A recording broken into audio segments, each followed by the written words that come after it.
Yesus itu anak haram. Kalau bayi Yesus adalah suci, tanpa dosa, berarti yang melahirkannya pun suci tanpa dosa. Bunda Maria bukan orang sembarangan. Santa Maria perawan tak bernoda. Jadi walaupun dia melahirkan Yesus sebagai ibu, dia melahirkan, namun dinyatakan dia adalah seorang perawan.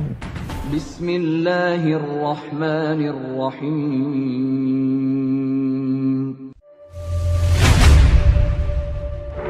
Ya ayyuhalladzina amanu udkhulu fis-silmi kaffah.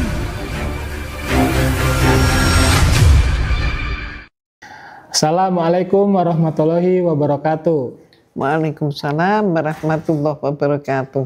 Masya Allah. Sahabat ngaji cerdas, alhamdulillah pada saat ini saya Umar sedang bertamu di salah satu tokoh kristologi, Masya Allah. Beliau sepak terjangnya luar biasa dan banyak juga menginspirasi. Bukan saja mu'alaf dan mu'alafah, tapi juga menginspirasi banyak kaum muslimin untuk tetap teguh terhadap akidah Islam. Ya, langsung saja kita sambut Umi Irena Handono. Assalamualaikum Umi. Waalaikumsalam warahmatullahi wabarakatuh. Bagaimana kabarnya Umi? Alhamdulillah baik. Ananda gimana? Alhamdulillah baik juga Umi. Alhamdulillah.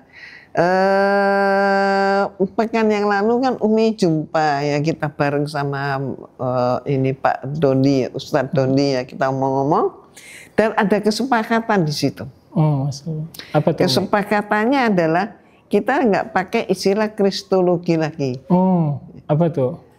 Jadi kita pakai istilah krislamologi. Masya Allah, krislamologi. Masya Allah. Krislamologi, kenapa? Kita selalu membuka dua kitab. Jadi, sebagai perbandingan kan. Jadi kalau kristologi itu kan hanya Kristennya, seolah-olah kan begitu ya. Betul. Dan memang yang mereka lakukan begitu. Betul. Kalau kita kan enggak. Betul. Jadi yang kita lakukan ini sebenarnya lebih tepat disebut krislamologi. Krislamologi berarti krislamologi itu adalah untuk menggantikan nama kristologi biar lebih pas. Islam. Ya, kristologi Islam biar lebih pas dalam memperbandingkan dua kitab ya, yaitu antara Al-Quran dan juga dengan Bible. Seperti itu ya Umi ya. Masya Allah. Nah, sahabat ngaji cerdas, pada saat ini kita akan sama-sama belajar dari Umi nih mengenai pemahaman Bunda Maria. Ya, pemahaman Bunda Maria dari perspektif Kristen Katolik, dari perspektifnya Kristen Protestan, dan juga dari perspektif atau pemahaman dari Islam itu sendiri. Ya, seperti itu ya Umi ya. Ya. Izin bertanya ya Umi ya. Ayo silakan. Ya. Jadi kalau misalnya menurut Umi nih, pemahaman Bunda Maria melalui Kristen Katolik seperti apa Umi? Kalau dalam Katolik itu kan Bunda Maria. Tuh. Jadi Bunda Maria itu Bunda Tuhan, gitu ya. Jadi kedudukannya spesial sampai misalnya ada doa Rosario. Pernah lihat Rosario? Nggak hafal tapi pernah dengar Umi, waktu masih Kristen dulu. Jadi Rosario. Jadi ya kalau kita kan tasbih ya.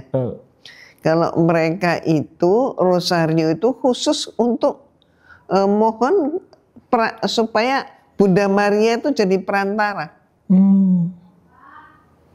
Jadi memohonnya kepada Maria, Bunda Maria.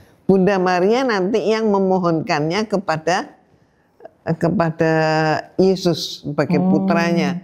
Yesus nanti ya berarti kalau ada ayat yang mengatakan Bapak lebih besar daripada aku, kata Yesus, ini kan Bible. Kalau seperti itu ya berarti konsekuensinya Yesus nanti juga nyampein lagi kepada Bapa.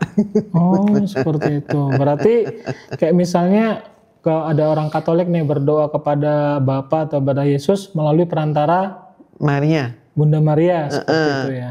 Jadi mereka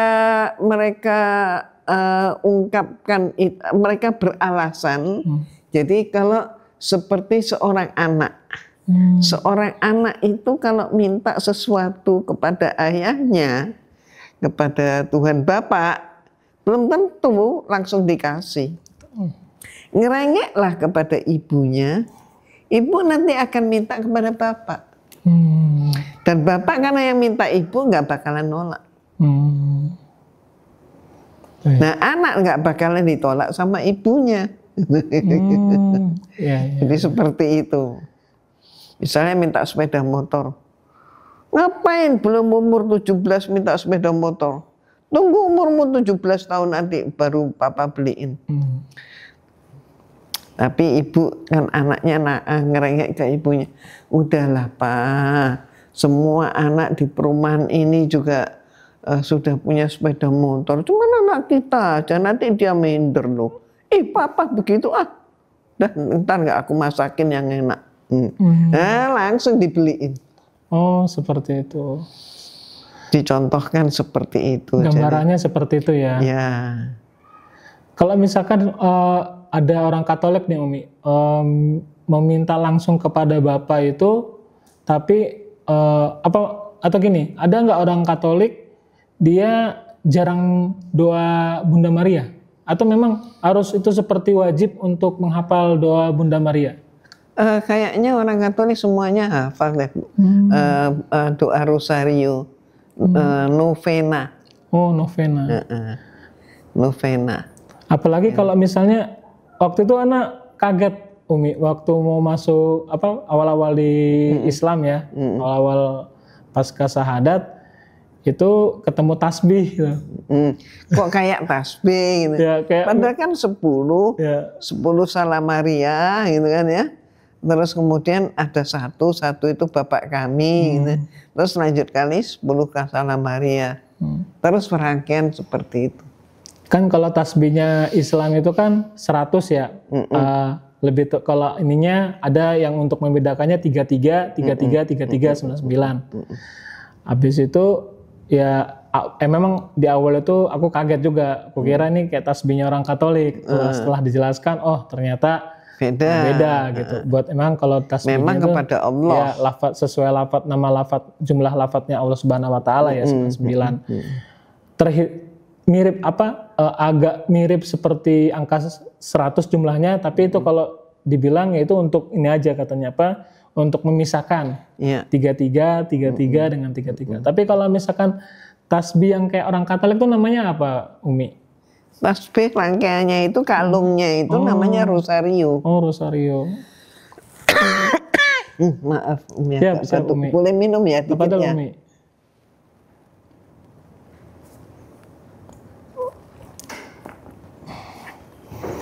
Jadi orang Katolik itu sangat familiar dengan Rosario.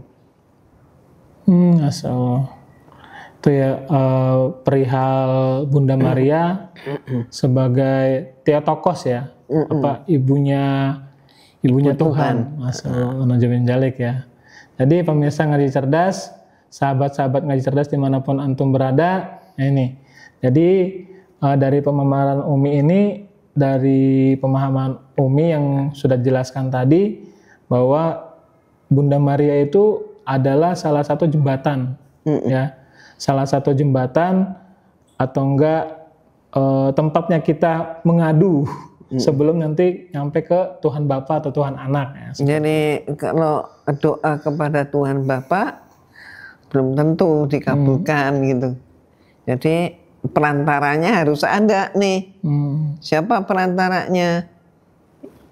Ya Tuhan ibunya Tuhan. Tapi kalau misalkan Bunda Maria dalam pemahaman Kristen Katolik itu dia sebenarnya suci, setengah suci, atau dia punya zat ilahi dalam pemahamannya Katolik, Umi? Jelas bahwa dia itu dinyatakan suci. Maria tak bercela. Oh. Dan apa namanya? Kalau di dalam Islam kan memang dia dinyatakan wanita yang terbaik pada masanya tentunya, gitu ya. Jadi kalau di Katolik ya wanita tak tercela, jadi dia bebas dari dosa. Maka dia pun di dalam pemahaman Katolik ada pemahaman bahwa dia pun diangkat naik ke surga. Ya. Jadi sebelum kiamat ini ya. Jadi sudah masa hidupnya berakhir, maka dia diangkat naik ke surga oleh malaikat. Berarti tidak mengalami kematian secara fisik? Ya mati terus kemudian dibawa ke surga. Oh, seperti itu. Soalnya waktu dulu ketika aku masih belum syahadat ya Umi, masih Kristen, itu kan yang ku dapat dari teman-temanku yang Katolik dibilang kan kalau Yesus itu, bayi Yesus adalah suci tanpa dosa, berarti yang melahirkannya pun suci tanpa dosa. Terus kalau misalnya Yesus itu punya zat ilahi, berarti ibunya adalah gitu. Pasti ini bukan perempuan sembarangan, makanya teman-temanku juga yang Katolik itu tadi apal juga.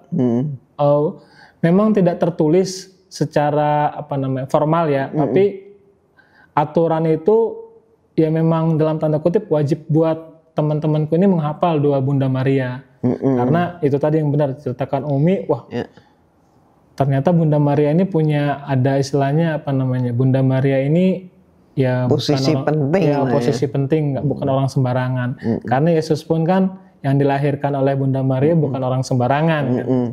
Bagaimana menurut Dan Umi? ada satu keistimewaan maka disebut Santa Maria Perawan tak bernoda. Oh.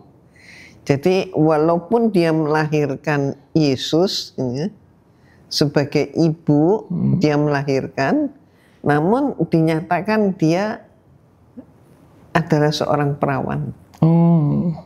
Nah, ini karena kebetulan Umi telah agak membahas dikit nih tentang Santa. Ini kan ada nih kaum muslimin ya, teman-teman dari muslimin itu antara Santa dan Santo. Nah, itu dia. Jadi Santa itu kalau bahasa Indonesia sih bener ya. Ya itu karena mengambil dari bahasa Belanda. Tapi yang membuat bingung itu dari bahasa Inggris. Jadi di dalam bahasa Inggris hanya dikenal istilah Saint Claus. Nah, akhirnya sampai terjadi terjemah yang nggak tepat alias keliru. Saint Claus diterjemahkan menjadi Santa Claus. Padahal Santa Claus ini, Saint Claus itu kan laki. Di Inggris tidak ada, untuk perempuannya apa? Untuk laki dan perempuan adalah Saint, orang suci, yang diangkat menjadi orang suci. Gitu. Nah, kalau dalam bahasa Belanda, maka Santo laki-laki, Santo Claus. Kalau perempuan Santa. Santa siapa? Santa Maria misalnya. Nah, kalau di Indonesia kan tetap sama, Santo dan Santa. Maka berarti kalau Saint Claus laki-laki, mestinya Santo Claus kalau di Indonesia kan. Karena perempuannya ada, yaitu apa? Santa. Gitu. Itu rancunya di sana. Berarti kalau misalkan dari bahasa aslinya memang tidak ada perbedaan antara untuk laki-laki sama perempuan ya? Ya, kalau bahasa ini ya, bahasa Inggris ya, itu satu saja. Kalau bisa baru laki, di bahasa Indonesia, Santo dengan dan Santa. Nah itu, kalau misalkan kan Santo, ada yang bilang Santa Claus, padahal Santo Claus. Ya. Nanti Anda bilang juga Santa apa Santa Maria gitu, Santo Maria, padahal Santa Maria. Gitu. Jadi kalau perempuan pakai Santa, kalau cowok pakai Santo gitu ya. Ya berarti di dalam pemahaman orang Katolik kembali lagi ini dikatakan Santa Maria gitu ya. Ibu suci tadi. Ya, jadi seorang yang dinyatakan walaupun dia sudah mempunyai putra yaitu Yesus, tapi dinyatakan oleh gereja bahwa dia adalah perawan suci, perawan tak bernoda. Oh, Allah. Jadi pemikiran masih ada latar belakang pemikiran bahwa seorang perawan itu suci. Kalau sudah menikah berarti sudah ternodai. Masih ada aroma ke sana. Nah terus Umi, ini kan setelah kita membahas Bunda Maria atau Santa Maria dalam pemahaman atau perspektif Katolik, sekarang dalam perspektif Kristen Protestan. Nah, itu Diko kan paling tahu, Anda paling tahu itu. Padahal saya kesini ya, anak kesini buat belajar sama Umi ya, malah ditanya nih, Masya Allah. Masya Allah. Iya, jadi kalau di Kristen kan tidak ada ya rosario ya. Betul, tidak ada. Apakah di Kristen juga dijadikan perantara?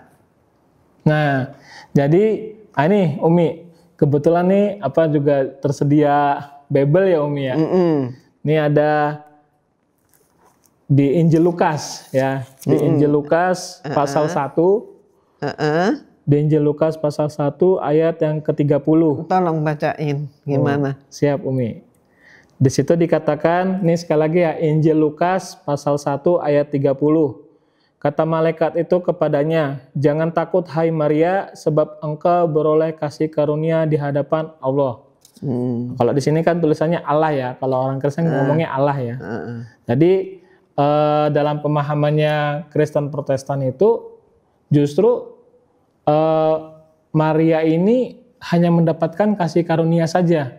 Jadi dia bukan wanita yang dikultuskan, bukan wanita yang istilahnya punya zat ilahi. Dia punya dosa ya, seperti manusia biasa, tetapi dia diberikan kasih karunia untuk melahirkan bayi Yesus atau bayi Nabi ya, itu yang tadinya nanti Nabi Isa alaihissalam. Jadi dalam pemahaman Kristen Protestan itu ya bertentangan dengan pemahaman Kristen Katolik Umi perihal Bunda Maria. Jadi makanya tidak ada rosario khusus Bunda Maria, tidak ada doa yang benar-benar meminta pertolongan ke Bunda Maria itu. Patung juga nggak ada. Ya. Patungnya pun ya benar, kalau misalkan Kristen Protestan yang benar-benar nggak mengikuti arahan atau nggak pengaruh dari Kristen Katolik, pasti dia nggak simpen patung Bunda Maria itu, atau nggak gambar-gambar Bunda Maria di dinding-dinding rumahnya seperti itu. Ya, jadi itulah suatu yang terjadi ya, kalau di dalam Katolik maupun di dalam Protestan dan semua turunan yang ada di situ, ya, pecahan-pecahan. Jadi memang di dalam Katolik pun pernah terjadi bahwa mereka itu menghancurkan semua patung-patung yang ada dan menjadi putusan konsili. Tapi setelah itu kita juga bisa saksikan konsili berikutnya justru menganulir, jadi menyatakan bahwa mulai sekarang semua patung dibolehkan. Jadi pada masa sebelumnya semua patung dibersihkan, dihancurkan, tidak boleh. Dianggap itu berhala. Tapi sesudah periode berikutnya dikatakan semua patung diperbolehkan.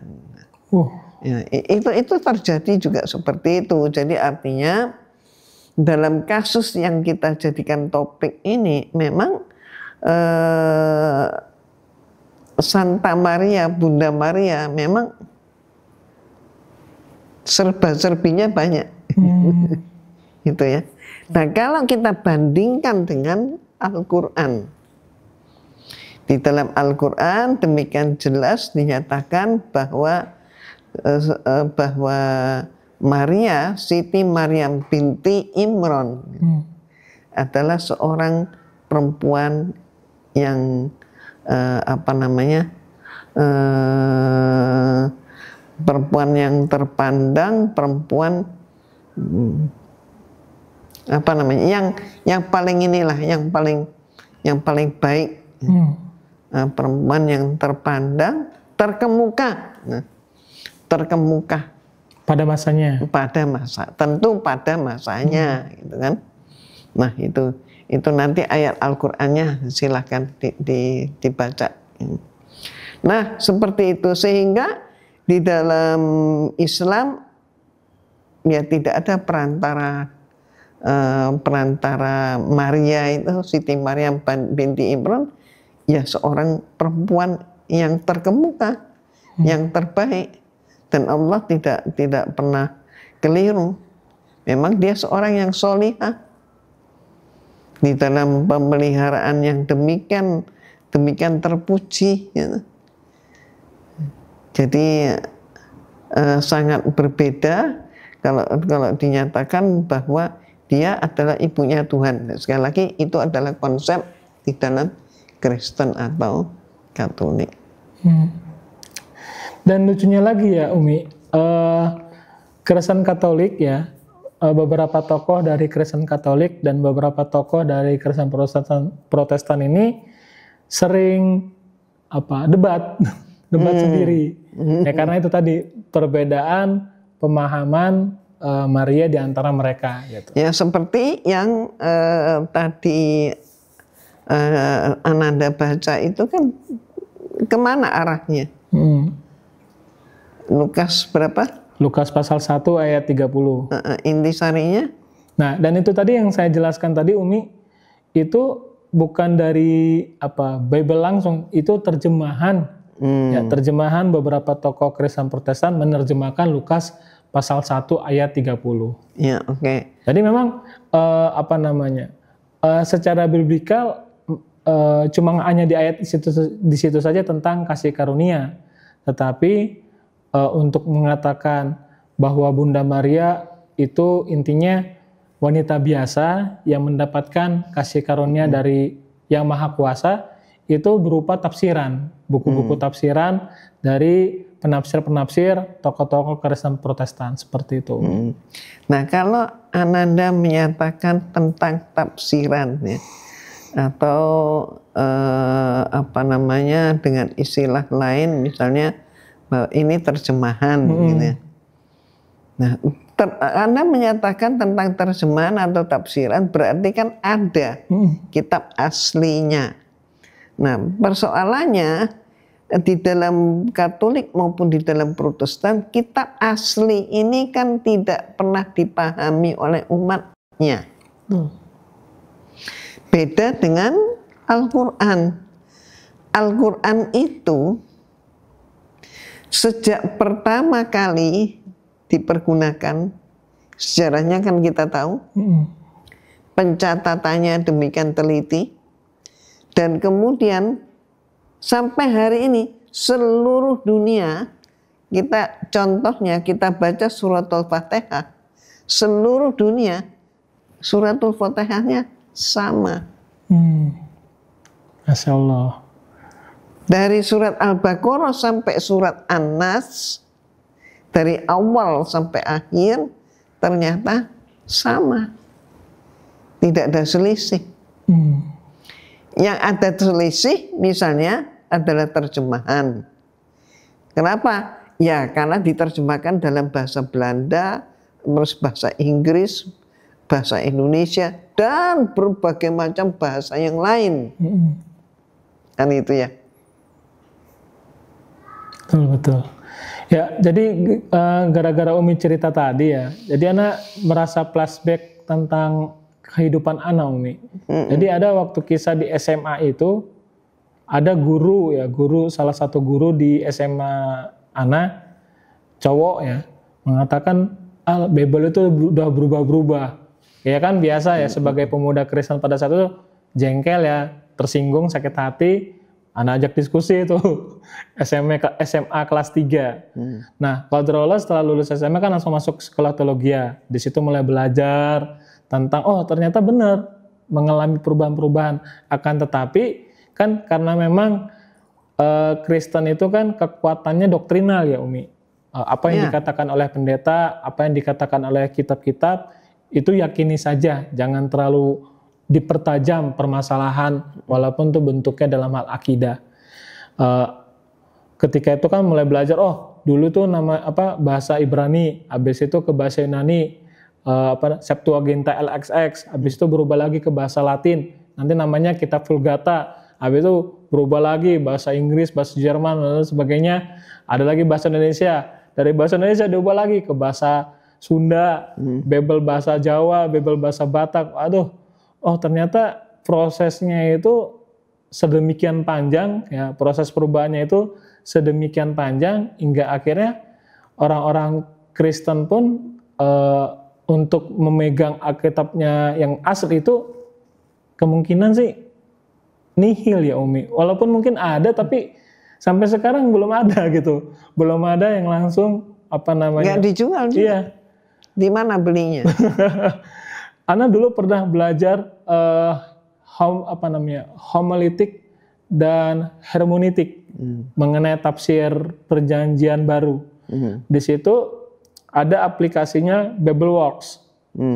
Ketika Bibleworks ini dibuka, itu buku bahasa-bahasa Yunani itu banyak sekali versinya. Misalnya Matius pasal 1 ayat 1 itu banyak banget. Itu sampai 20 sampai 40 versi bahasa Yunani Umi.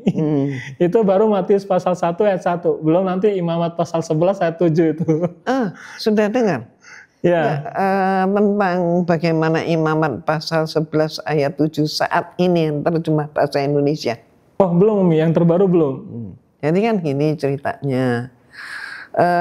Tahun 1960 ke bawah itu dinyatakan bahwa babi itu haram. Terus kemudian naik berikutnya sampai ya terutama sesudah tahun 2000 sesudah 1960 ke atas itu kemudian ada perubahan. Perubahan sampai kemudian tahun 2000 dan seterusnya sampai 2023. Itu dicatat di situ ditulis bahwa babi hutan itu yang haram. Maka kok berarti babi halal. Makanya orang Kristen makan babi. Karena apa? Yang dilarang babi hutan. Kan babi hutan. Yang dilarang, yang diharamkan babi hutan. Jadi berarti pengubahan teks terjadi karena apa? Karena ditambah kata hutan. Perubahan teks terjemah itu berubah karena ditambah kata hutan menjadi babi hutan haram. Ya padahal kita tahu kan apa sih bedanya antara babi hutan, babi ternak, babi kota dengan babi saja. Ya sama babi gitu ya. Ternyata tahun 2024.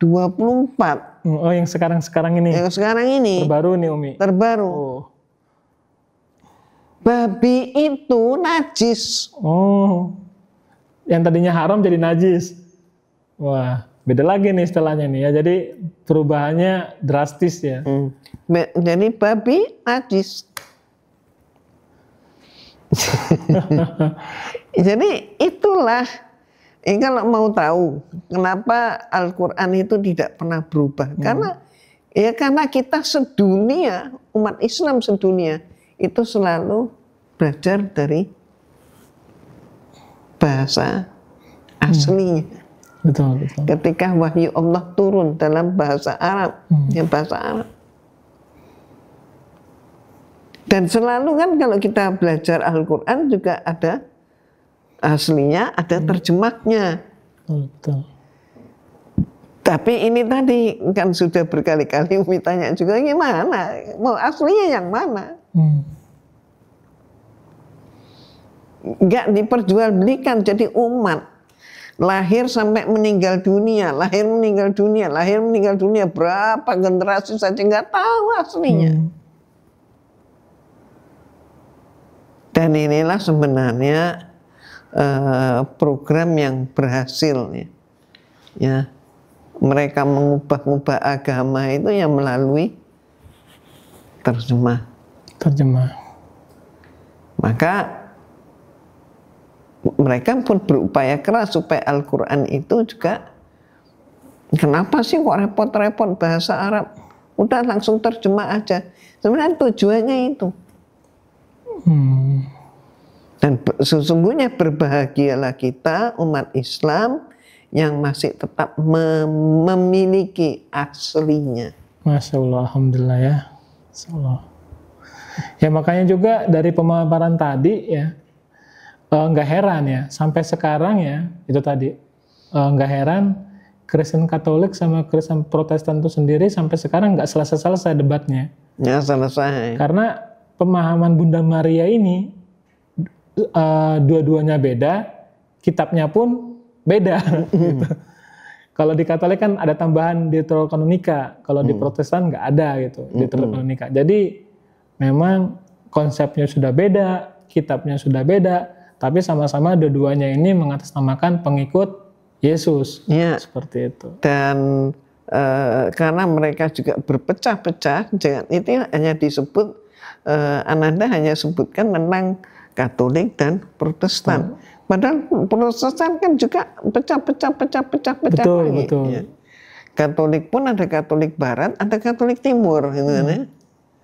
Jadi jangan disangka bahwa perpecahan itu seolah-olah orang Islam itu berpecah-pecah.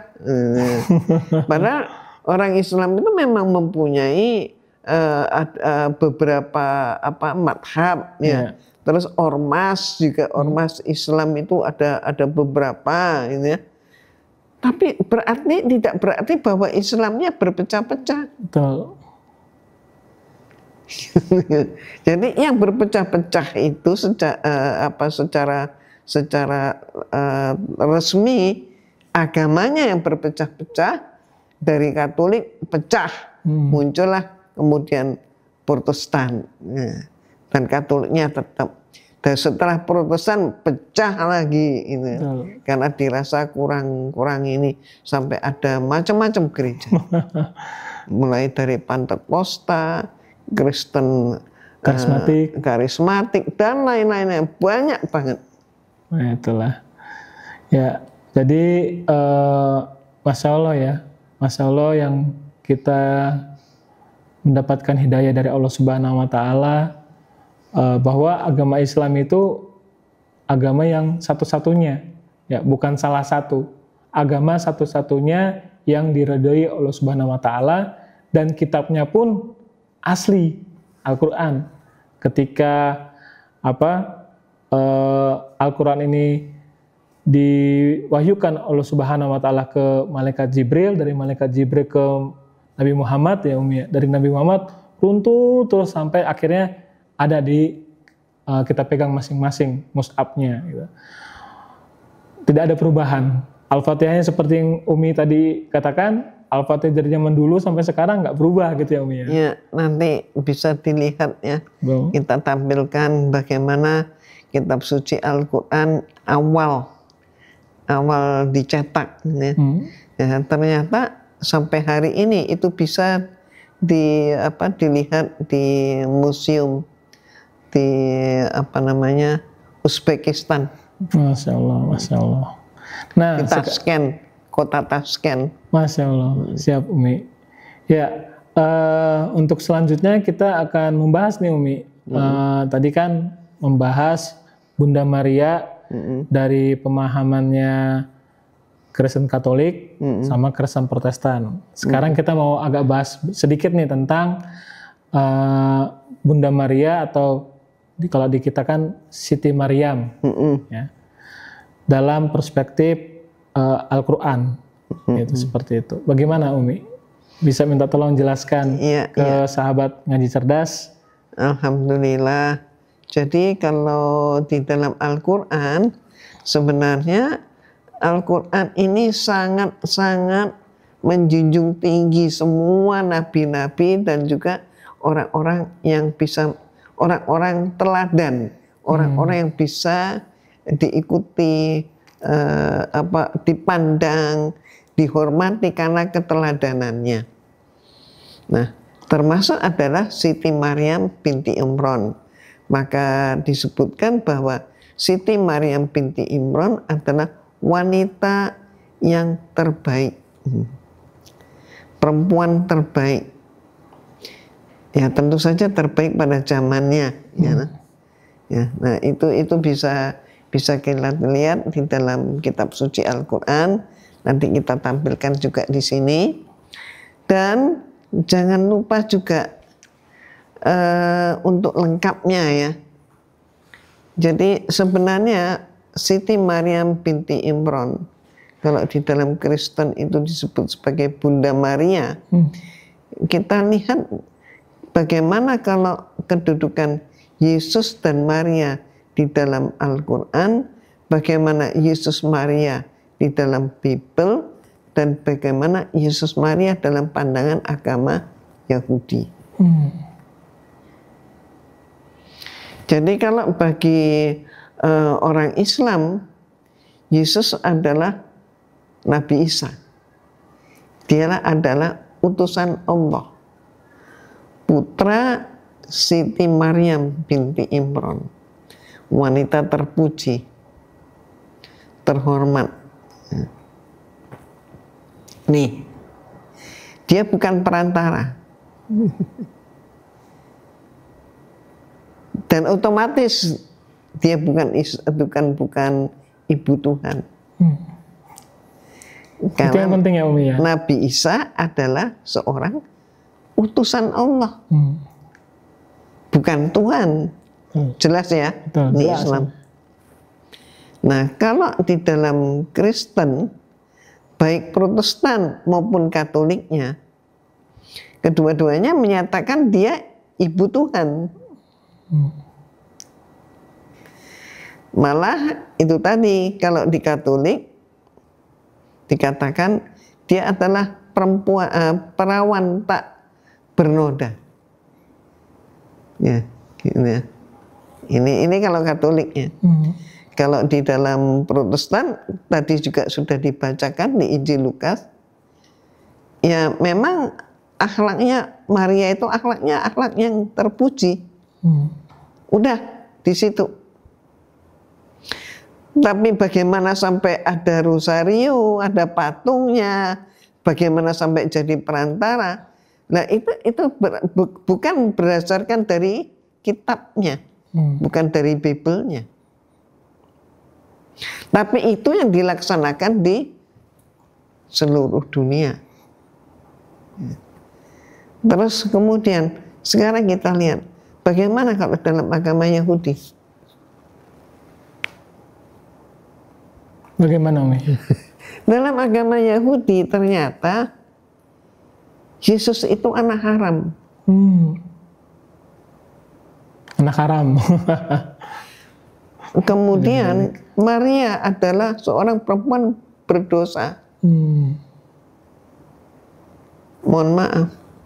Berarti dalam pemahamannya orang Yahudi ini pezina. Wow.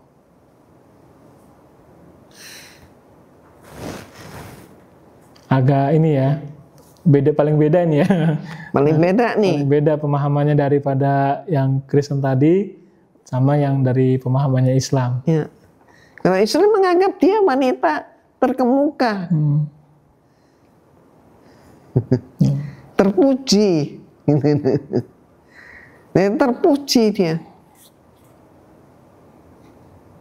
Karena memang pada saat itu kan Maria itu belum nikah ya, dan juga ujuk-ujuk ya mengandung, melahirkan. Nah, kalau di dalam Kristen nggak konsisten soal itu. Dalam tidak konsisten bagaimana? Umumnya Kristen menyatakan, baik Katolik maupun Protestan menyatakan bahwa ia tidak mempunyai suami, tapi melahirkan, kan itu ya. Maka disebut perawan tak bercela kalau Katolik ya. Tapi Kristen juga mengakui seperti itu. Tapi kalau kita buka Bible, disebutkan juga bahwa keturunan Yesus itu adalah dari bukan silsilah, bukan garis keturunan Maria, tapi memakai garis keturunan Yusuf. Nah, kalau memakai garis keturunan Yusuf dari Daud sampai ke Yusuf, berarti ayahnya siapa dong? Yesus. Ya, betul. Kita lihat itu. Jadi Bible mengatakan seperti itu. Apalagi di Matius 1 ayat 1 itu udah jelas bahwa Yesus itu nanti anaknya Yusuf. Yusuf itu nanti keturunan dari Daud. Makanya salah satu panggilannya Yesus anak Daud. Nah, jadi gimana ini? Nah, tidak konsisten ya Umi ya di dalam Bible itu sendiri ya. Oke. Ya, jadi Masya Allah ya, kesimpulannya udah dapat nih. Jadi di dalam Islam itu Siti Maryam atau yang dikatakan Bunda Maria dari orang Kristen, wanita yang terpuji, wanita terbaik pada masanya, yang nggak memiliki sifat zat ilahi, manusia 100%. Ya, jadi berbeda dengan teman-teman kita yang seberang ya, kelompok seberang, yaitu Kristen, ada yang memahami bahwa Bunda Maria itu punya zat ilahi, ada yang mengatakan Bunda Maria itu tempat yang namanya perantara antara manusia dengan Tuhan Bapa, atau perantara antara manusia dengan Tuhan Anak. Nah, Allah Bapa, kalau di orang Kristen nggak bilang Tuhan, bilangnya Allah Bapa, Allah Anak, dan Roh Kudus. Nah, jadi ternyata Maria itu dijadikan perantara supaya dalam tanda kutip bisa ngebujuk Allah Bapa untuk mendapatkan jawaban doa-doa yang terbaik. Najwa menjalik ya. Jadi bersyukur, Masya Allah, Alhamdulillah kita yang sudah Islam, Masya Allah, Allah Subhanahu Wa Taala yang melembutkan hati kita semua. Dan Masya Allah, jazakillah khair, Umi telah memaparkan, Masya Allah, telah memaparkan perihal tema ini, dan semoga sahabat ngaji cerdas dimanapun antum berada ya, menggunakan logika, menggunakan akal kalian ya, tentang perbedaan-perbedaan yang sebenarnya lucu ya, lucu dan nggak masuk akal. Apalagi tadi sempat dibahas mengenai pemahamannya orang Yahudi ya. Najwa menjalik bahwa Bunda Maria itu pezina dan Yesus itu dikatakan anak haram. Najwa menjalik. Ya, demikian untuk sesi ini, sesi di mana kita membahas mengenai Bunda Maria dari perspektif Kristen Katolik, Kristen Protestan, dalam pemahaman Islam juga, dan sempat juga tadi dikaitkan pemahamannya orang Yahudi. Ya, demikian.